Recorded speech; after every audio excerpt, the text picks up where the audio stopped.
Ek gee julle 'n nuwe gebod. Julle moet mekaar lief hê, soos ek julle lief het. Moet julle mekaar ook lief hê. As julle mekaar lief het, sal almal weet dat julle disippels van God is. Goeiedag en baie welkom. My naam is Dion Els en jy is ingeskakel by Helderberg Gemeente. Dit is my sommer lekker om jou so gemaklik te ontvang. As jy van ver af kyk, dan skryf ons hieronder waar jy vandaan is, en as jy 'n gebedsversoek het, skryf dit vir ons. Ons sal dit graag opvolg en graag saam met jou en vir jou wil bid. Ons is aan die einde van 'n 7 weke reeks wat ons klaargemaak het, so 2 weke terug, en ons leun so oor na lydingstyd toe, en is sommer lekker om te dink dat Paasnaweek om die draai is en dat die hoogtepunt van die kerklike kalender voor ons lê. En vanoggend of vandag, wanneer ook al jy na hierdie uitsending kyk, gaan ons saam lees uit die internasionale leesrooster teks. So dis eintlik ongelooflik, klomp, miljoene Christene reg oor die wêreld gaan saam vandag oor hierdie teks gesels. So jy is in goeie geselskap. Ek wil graag vir ons 'n gebed doen, so kom ons bid saam. Here God, baie dankie vir die voorreg wat ons het om 'n paar oomblikke saam te spandeer. Dankie Here dat ons kan weet dat U voor ons uitstap. Ek wil bid Here dat U ook hierdie oomblikke sal seën. Ek wil vra dat U met elkeen sal wees wat na hierdie uitsending kyk, en mag hulle die nabyheid van U goedheid en U liefde in hulle lewens ervaar. Ek bid dit in Jesus naam. Amen. Nou, ek onthou toe ek groot geword het, was daar 'n liedjie wat ons gesing het, en ek het die woorde hier voor my, ek wil dit graag vir jou lees. Dit sê, laat ons skyn vir Jesus met 'n helder glans, skitter soos die sterre aan die hemeltrans. Ek nooit lekker geweet wat dit beteken nie. In die donker wêreld skyn dan skyn, jy in jou klein hoekie en ek in my. Ek weet nie of jy die liedjie ken nie, maar as kind het ons hierdie liedjie gesing, en dan het ek altyd gedink, dat geloof is so klein bietjie 'n privaat ding. Jy weet, dit is eintlik iets wat tussen my en God gebeur. Dit is God in sy hoekie, ek in my hoekie, en my vriende in hulle hoekie. So amper asof geloof hierdie privaat ding is, en dit wat tussen my en God gebeur, dit moet ek so privaat hou as moontlik. Nou die probleem met hierdie gedagte is dat soms kom daar tekste oor ons lewens wat ons nie alleen kan lees nie, en vanoggend is een so teks. Tekste wat reguit praat, tekste wat nie doekies omdraai nie, tekste wat die potensiaal het om dinge in ons lewens los te maak, wat ons nie alleen kan deurmaak nie. En daarom is dit so belangrik dat wanneer ons dan vandag hierdie teks gaan saam lees, dan lees ons dit saam. Ons beweeg saam. Ons gaan nie alleen hierdie tekste saam lees nie. Nou, wanneer ons hierdie tekste saam lees, of hierdie teks saam lees uit Jesegiel 37, dan wil ek amper vir jou sê, ons lees dit in real time. Ons lees dit nie in die verlede nie, ja, dit het in die verlede gebeur, maar ons lees dit in die nou, want die krisis wat hierdie teks aanspreek is in die nou. Dit is dinge wat mense elke dag beleef. Dit is dinge wat mense wat na hierdie uitsending kyk beleef. Dit is dinge wat ek en jy in ons eie wêreld ook aan ons lywe voel. So dis 'n teks in real time. Sien, wanneer ek en jy na die wêreld kyk, dan is daar 'n klomp dinge wat by ons loskom. En die teks praat van beendere wat geratel van beendere. Wanneer ek na die wêreld kyk, dan hoor ek die geluide van bene, van droë bene. Ek sien die droë bene vallei. Ek sien hoe dit voor my uit lê. Wanneer ek die radio aansit, dan hoor ek die hopeloosheid, dan hoor ek die verlorenheid, die droë vallei van doodskade. Dis waar ek en jy na toe gelei word deur hierdie teks. Ek dink jy sal met my saamstem dat ons wêreld het verskriklik klein geraak. 'n Oorlog in die Midde-Ooste het 'n impak op gesinne, op besighede, op kerke in ons onmiddellike omgewing. Ons wêreld is alles aan mekaar gekonnekteer, en ons gedagtes hardloop. Dit wat daar ver gebeur het 'n impak op ons gedagtes hier. Dit het 'n impak op wat ons voel, dit het 'n impak op hoe ons voete gebruik. Terloops, ons tema vandag is kop, hart, voete. En so het ek en jy dan nou hierdie ervaring of hierdie emosie wat by ons opkom, ons het hierdie gedagtes wat by ons opkom en ons voete het 'n reaksie ook hierop. As ons sommer net dink aan Suid-Afrika en ons onmiddellike omgewing, wanneer ek en jy na ons wêreld kyk, dan hoor ons die geratel van droë beendere. Wanneer ons van Kaapstad na Somerset West toe ry, wat hulle noem die gevaarlikste stukkie pad in die hele Suid-Afrika, dan weet jy, iets is nie pleis nie. Jy weet hierdie is chaos, jy weet hier is wanorde. Jy hoor die beendere, jy's eintlik een klipgooi weg van die vallei van doodskade.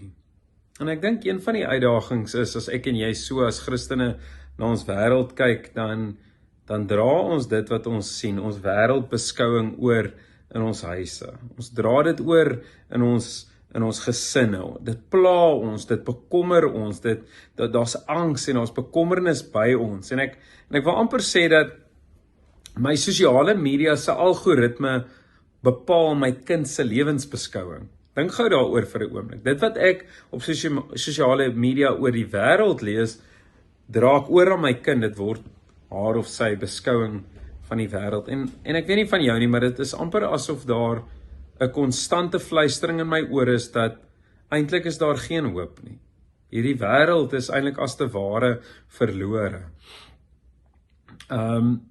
Ek dink wanneer ons saamgesels hieroor, moet ons ook eerlik wees dat die gebrokenheid van die wêreld nie 'n impak het op almal nie. Sekere mense se lewens is geïsoleerd weg van die gebrokenheid en die probleme van hierdie wêreld en ons moet dit vir mekaar sê, dit is ook reg. Dis nie verkeerd nie. Maar dit kan baie maklik wees dat my bekommernis gaan oor of daar genoeg sneeu gaan wees by die skioord in Switserland as ons daar arriveer, teenoor iemand anders wie se bekommernis is dat die brandstofprys gaan op of kospryse gaan op en hulle gaan nie vir hulle gesinne kan sorg nie. So ons sit met hierdie dualistiese wêreldbeskouing. Die gebrokenheid van die wêreld het nie op almal 'n ewe groot impak nie. Nou, ek dink vir baie lank was sommige Suid-Afrikaners se uitkoms was om net eenvoudig wanneer dit te moeilik raak hier om in Europa te gaan bly, om daar om skuif te maak en weg te kom van al die probleme. Inteendeel, ek dink 'n klomp mense het dit gedoen en daar's niks meer verkeerd nie. Maar die ironie vandag, hoe die wêreld vandag lyk, is dat die Duitsers is besig om vir ons hoek op te koop, want hulle wil vlug weg van die probleme van Europa. So ons sien dat hierdie wêreld van ons het verander, het 'n klomp dinge geskuif en dit vul ons gedagtes, dit neem ons emosies oor en het 'n impak oor hoe ons onsself posisioneer. Met al dit gesê, kom jy dan nou nog by die kerk en dan sê die kerk vir jou, hoorie, maar ons is besig met 'n 7 weke reeks oor sin soek.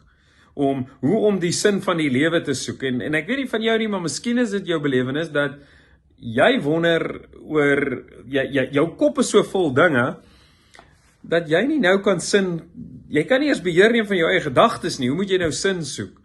Hoe moet jy nou 'n sinsoeker wees in hierdie wêreld wat so chaos is? Maar miskien is jou belewenis dat jy tydens die erediens of tydens hierdie uitsendings of in jou klein groepie, dat dit amper is asof die Here jou gedagtes kom stil maak. Amper asof hy jou gevoelens, jou hart, net kom kalmeer. Amper asof jy net weer kan voel, maar hier is rustigheid. Ek voel net dat hierdie angs en hierdie bekommernis en hierdie dinge wat my pla, vir net 'n breekdeel van 'n sekonde hanteerbaar is. Amper asof daar weer hoop in my hart begin vloei. Amper asof die Here besig is om restaurasie te maak of te doen aan my hart. Miskien gebeur daar 'n tweede ding. En dit is dat my kop wat so draai vol gedagtes net vir 'n oomblik weer ophou spin. Amper asof daar net 'n groter verstaan is van wie God is. Vir 'n breekdeel van 'n oomblik wanneer ek besig is met die Here, amper asof my gedagtes helder word, amper asof ek 'n beter verstaan het weer van wie hy is en van wat hy in hierdie wêreld doen. Miskien is daar 'n derde ding wat met jou gebeur. En dit is dat jy jouself bevind in die erediens en jou voet vind die ritme van die aanbidding, sonder dat jy eers dit beplan het. En eintlik, as jy nou eerlik is, geniet jy dit. En dan gebeur dieselfde ding wat elke week gebeur, die vriendelike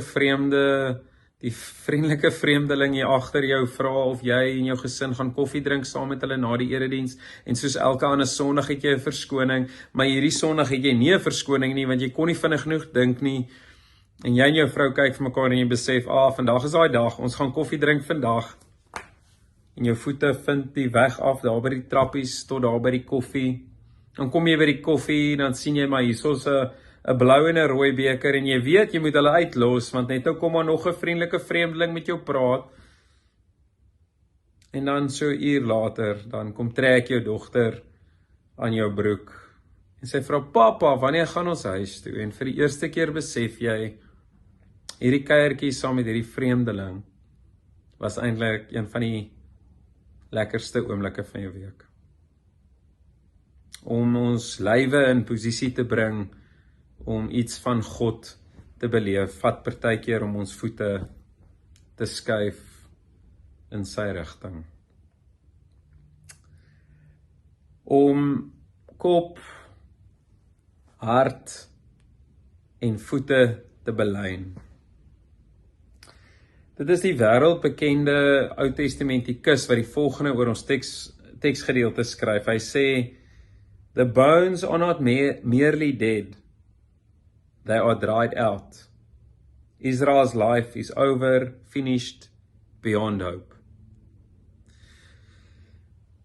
Miskien as jy kyk na ons wêreld of na jou situasie, dan dink jy, dit is my koördinate. Beyond hope. Dit is waar ek myself vandag beleef. Beyond hope. Wanneer ons oor hierdie dinge praat, moet ek en jy baie sensitief wees vir mekaar, want wat vir my hanteerbaar lyk, is iemand anders se donkerste nagmerrie. Dit is in tye soos hierdie, waar die wêreld vir ons die mekaar is, wat dieselfde was as in Jeremia se tyd, selfde as hierdie tyd waarin hierdie teks afspeel, en selfs Jeremia het die volgende gesê, hy het gesê, ek het na die aarde gekyk, en dit was woes en leeg. Ek het na die hemel gekyk, daar was geen lig nie. Dit is Jeremia se belewenis van hierdie wêreld. Woes en leeg. Dit is per toeval dat hy daai twee woorde gebruik het nie, want dit is die woorde wat Jesus gebruik het voor hy die skepping aan mekaar gesit het, woes en leeg. Genesis 1 vers 2, wanneer hy sê, alles is woes en leeg voor God orde gebring het. Ek wil jou vat na ons teks toe vanoggend, of vandag, en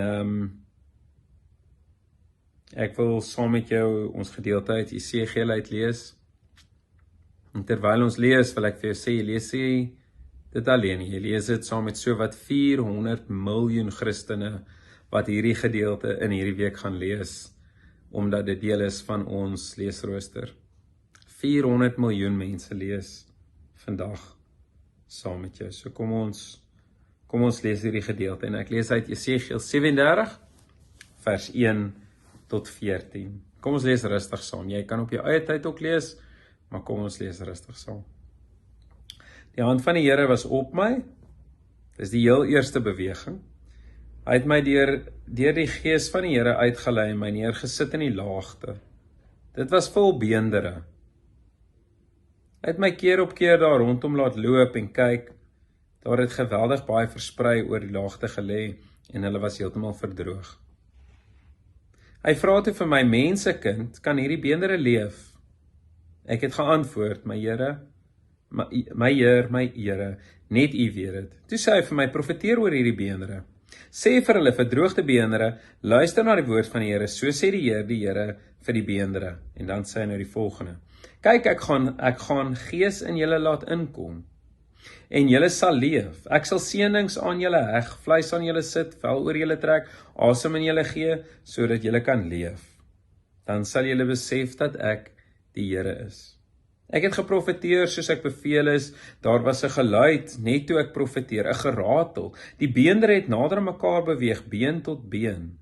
Ek het gekyk en sowaar, aan hulle is daar seënings en vleis wat tevoorskyn gekom het. Vel is bo oor hulle getrek, maar daar was nog geen asem in hulle nie. Toe sê hy vir my, profeteer vir die wind, profeteer mensekind, sê vir die wind, so sê die Here, wind kom uit die 4 windrigtings, blaas in hierdie doodgemaaktes, sodat hulle kan leef. Ek het geprofeteer soos hy my beveel het.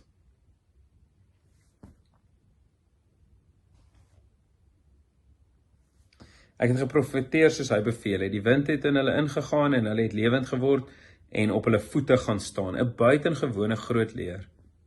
Hy sê toe vir my, mensekind, hierdie beendere, hulle is die hele huis van Israel. Kyk, hulle sê, ons beendere is verdroog, ons hoop is verlore, ons is afgesny. Daarom profeteer en sê vir hulle, so sê die Here, kyk, ek maak julle grafte oop en ek gaan julle uit julle grafte laat opkom. My volk. Ek sal julle terugbring na die grond van Israel. Julle sal besef dat ek die Here is wanneer ek julle grafte oopmaak en julle uit die grafte laat opkom, my volk. Ek sal my gees in julle gee en julle sal leef. Ek sal julle tot rus bring op julle grond. Dan sal julle besef dat ek die Here is. Ek het gepraat en ek sal dit doen. Dit is die uitspraak van die Here. Aangrypende gedeelte in ons Bybel. Ek wil jou vir so 'n oomblik vat na hoofstuk in ons eie familie se storie. 'n Tyd wat vir ons gevoel het asof ons in ons eie vallei van beendere rondloop. Nou net bietjie agtergrond oor hierdie stukkie, oor hierdie storie. So hele paar jaar gelede het 'n paar van ons binne die kerk begin droom oor die toekoms van die kerk. En een van die goed wat ons mekaar gesê het, is dat as ons Suid-Afrika wil verander, dan moet ons jong mense help om beter leiers te wees, beter Christenleiers te wees in ons land. En so is Imagine gebore. Dis 'n beweging wat vandag al oor die 250,000 jong mense in ons land insluit. En op daardie stadium het ons 4 byeenkomste gehad reg oor die land, wat 25,000 jong mense bedien het. Vandag is ons nou al in Namibië en dis nou al 'n baie uitverspreide bediening.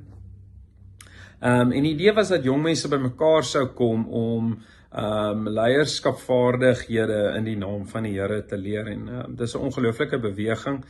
En net hierdie week het ons die uitnodiging na ons eie tieners gestuur, want ons volgende byeenkoms is in Bredasdorp.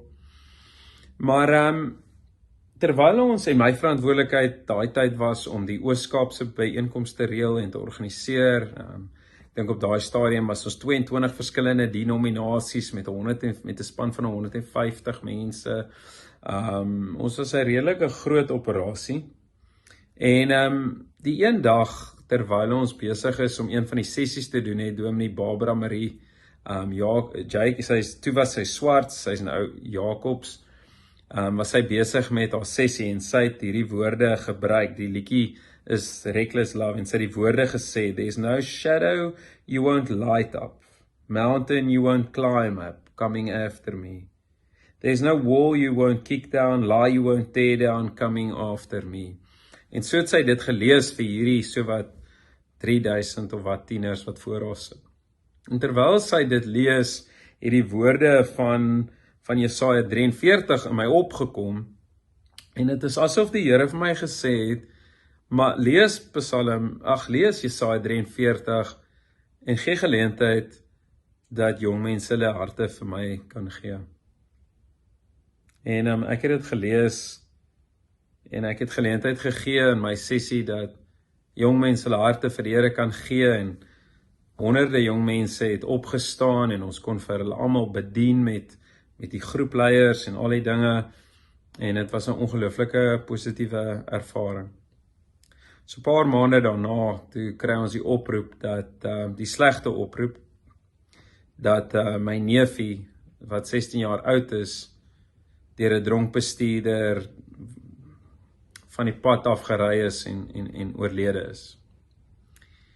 En dit was in daardie tyd wat ons as familie se koppe gedraai het. Ek bedoel, hoe maak jy sin van hierdie ding? Hier's hierdie jong seun, hier's hierdie onwettige immigrant in ons land, dronk aan die verkeerde kant van die pad, sonder ligte, ry hy hierdie onskuldige familielid, hierdie neefie van ons raak. En dit voel asof jou hart die woede net nie kan terughou nie, en dit voel amper asof jou voete net eintlik jou in 'n ander rigting wil vat. En ek en my broer, daar's 'n mooi foto wat ek nou sal wys nog, waar ek en my broer toe nou sy begrafnis hanteer, en ons het dit saam gedoen, want jy's in hierdie vallei van dood, en dit is net so oorweldig, en ek sal nooit vergeet het, toe ons so inloop by sy kamer, toe hang sy hoodie, sy Imagine hoodie so oor sy stoel. Sy ma vertel vir my tannie vertel vir my dat dit sy gunsteling top was. 'n Paar maande daarna toe loop ek een van sy vriendinne raak, en ons het sommer net 'n lekker gesels oor hom en so aan, en sy sê toe vir my, maar weet ek dat die aand wat ek gepreek het by Imagine, het hy deur daai aand het hy sy hart vir die Here gegee. Ek het dit nie geweet nie. Maar vir 'n breekdeel van 'n sekonde het dit vir my gevoel asof God my kop kalm maak. Asof God my hart restoreer en my lyf voor hom sit. En dit is wat gebeur in hierdie teks. God vat vir Jesegiel en ek wil vir jou sê vandag dat miskien ken jy hierdie vallei van beendere. Miskien is dit waar jy is. Miskien is dit waar jy kamp opgeslaan het. En jy kon net nooit eintlik uit hierdie vallei uitkom nie. Ek wil vandag vir jou sê, daar's geen vallei van beendere wat jy kan ingaan sonder dat God dit weet nie. Hierdie teks sê dit. Die teks sê dat ek gaan jou hand vat en ek gaan saam met jou stap. Dis my belofte. Ek vat jou hand. Jy kan nie by die vallei van beendere inkom sonder dat ek jou hand vat nie. Jy kan nie verdwaal in die vallei van beendere nie, want ek beskerm die in en die uitgang. Daar was geen plek, geen manier wat jy in die vallei van beendere kan ingaan sonder dat ek dit gaan weet nie. Nou die eerste ding wat God doen wanneer hy vir Jesegiel in hierdie vallei invat, en miskien is dit stap 1 vir my en jou, is om te sê, kyk na die bene, bestudeer dit. Kyk na jou lewe, waar spreek jy net dood? Waar praat jy net dood? Waar het jy hoop verloor? Waar het jy moed verloor? Sien dit raak in jou lewe, kyk deur jou lewe, gemaak seker dat daar nie dooie verhoudings en dooie dinge is, wat jy net oor dood spreek nie. Dis die eerste ding. En dan sê hy vir Jesegiel, praat met hierdie bene, en dan sê God vir hierdie bene, deur Jesegiel 3 dinge. Die eerste een is wat hy sê, julle moet na die woord van God luister. Laat toe dat hierdie woord jou gedagtes oorneem. Laat toe dat hierdie gedagtes nie net gehoor word nie. Moenie net daarna luister nie, maar word gehoor. Laat dit gehoor word. Luister daarna. Laat dit deel word van jou gedagtes. Laat dit jou gedagtes oorneem. Dat God jou kop kan terugvat. 4 V's as jy jou gedagtes met God kan belyn. As jy beter verstaan het van wie God is, laat toe dat God jou vorm. Dis die eerste een. Luister na die woord. Die tweede ding wat God vir die bene sê is dat ek sal my gees hieroor laat kom.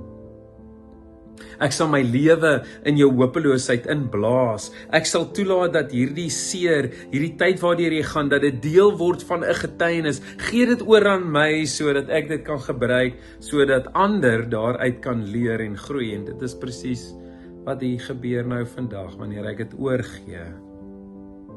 Wanneer God sê, ek sal dit oorvat. En die derde ding, wat God vir die bene sê, staan op. Staan weer op jou voete, kom op jou voete, bring jou voete, bring jou lyf in beweging, bring jou lyf op so 'n posisie dat jy iets van God sal beleef. Bring jou voete op 'n plek waar jy God sal beleef. Mag jy deur die genade van die Here, mag jou kop, jou gedagtes, jou menswees, jou verstaan, met jou hart waar jy voel en waar daar dinge is wat jy ervaar, belyn word met jou voete. Mag jou kop en jou hart en jou voete belyn word deur die kragtige werking van die Heilige Gees. Mag jy weet dat om jou kop oor te gee nie genoeg is nie. Mag jy besef dat om jou hart oor te gee nie genoeg is nie. Gee jou kop, jou hart en jou voete vir die Here oor. Gebruik jou voete om jou lyf in posisie te bring om iets van God se grootheid te beleef. Mag jy die seën van die Here oor jou beleef. Ek bid dit oor jou in die naam van die Vader, die Seun en die Heilige Gees. Ek hoop jy het 'n goeie week. Totsiens.